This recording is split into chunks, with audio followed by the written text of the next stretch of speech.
All right, this is for my teammates. This is part 1 on how to give the basic reading inventory by Jerry Johns. This is what you're going to need to get started. You're going to need a calculator. That's going to help you do your words per minute percentage.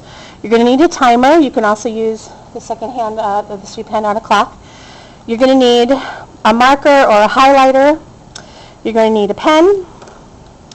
You're going to need for yourself, this is a copy of the IRI that I'm going to be using.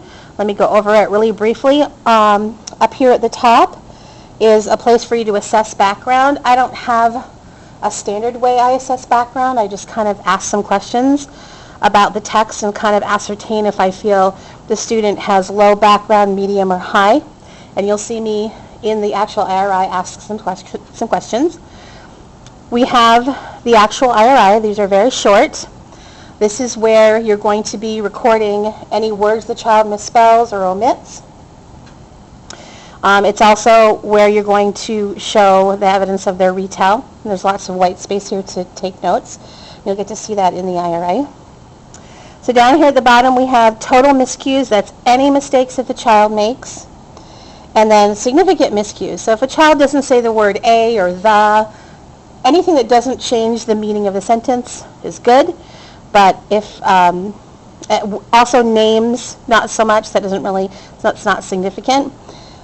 You're looking for significant miscues. And then it gives you a scale down here of your total miscues and your significant miscues. You can figure out if they're independent, instructional, or frustrational.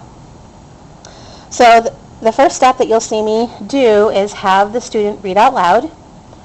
And I will be recording any words that they misspell, and I'll also be timing them at the same time. When they're done with their retell, that's where I'm going to figure out their words per minute, and it's right down here. So over here, next to the division problem, the divisor, is how many seconds. Now it's important that if it's a minute, it's not 1 that you're dividing by, it's 60 seconds. If it's 2 minutes, it's 120 seconds. If it's 3 minutes, and so forth and so on. And then you're going to divide by that number and get your words per minute. And then you're going to do the retell, and that's where the marker or the highlighter comes in. And I highlight the information as the student says it to me.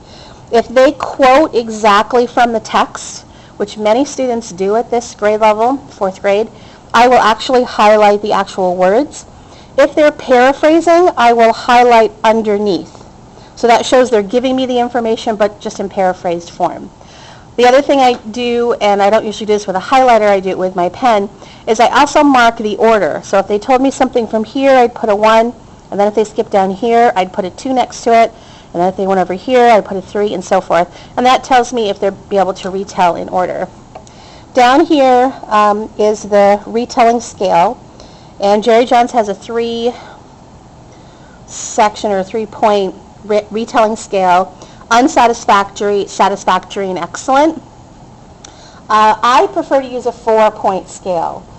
Basically, a 1, which is they don't remember anything, and I do have kids who say, I don't remember anything, or they remember like 1 thing. A 2 is, yeah, you're getting there, but you're still unsatisfactory. I often give that to kids who can give me lots of information, but none of it's in order. So they're remembering a lot, they're just not remembering the structure of the text. I would call that a 2, and a satisfactory, I would give that a 3, and an excellent a 4. So I give it a 4-point scale. And then over here we have our questions, and you notice the questions have a letter next to them. There's always 10 questions in the basic reading inventory, and they're always the same number of questions on the topic. So the first one is always T for the topic or main idea. There's always 5 factual. All right, so we have our 5 fact questions. They're facts from the story, that's the F. We have always 2 inferential questions. We have 1 evaluative question and 1 vocabulary question. There's a place to show you how many questions missed and what level that is, and you write the number of questions missed. When you're recording, what I do is if they say the exact words that are in the samples, I circle them. If they say something else, I write it. And then I also circle these just to give me a really quick rundown of what kinds of questions they're missing. And then the last thing that you're going to need is the passages, and I put the passages in just a folder 3-prong folder. And I have a section for fall, winter, and spring. And they are starting from lowest to easiest. Sorry, there keeps being all these fits and starts, but I keep having all these interruptions today. You'd think it's summer school, there wouldn't be many people here. But anyway, so at the bottom of each of the passages is a kind of a secret code as to what level it is. And so they don't actually have the level like clearly on them. So it's down here in the bottom left-hand corner. AA is your pre-primer, and A is your primer. And then you'll notice, I don't know if you can see it on the camera, but there's a bunch of numbers. And this one says A7141. This is a first grade passage because there's 2 number 1s. This one says 8224. This is a second grade passage because there's 2 2s. The numbers can be in any order, but when there's 2 of the same number, that gives you the grade level. So I've got all my fall ones here. And then because I want fresh eyes in the midpoint of the year, I have another set for winter and another set for spring. I believe in the basic reading inventory there is another set that I don't have in here. And then there's some longer versions. So if you think, well gosh, this is way too short to do, here are your long narratives.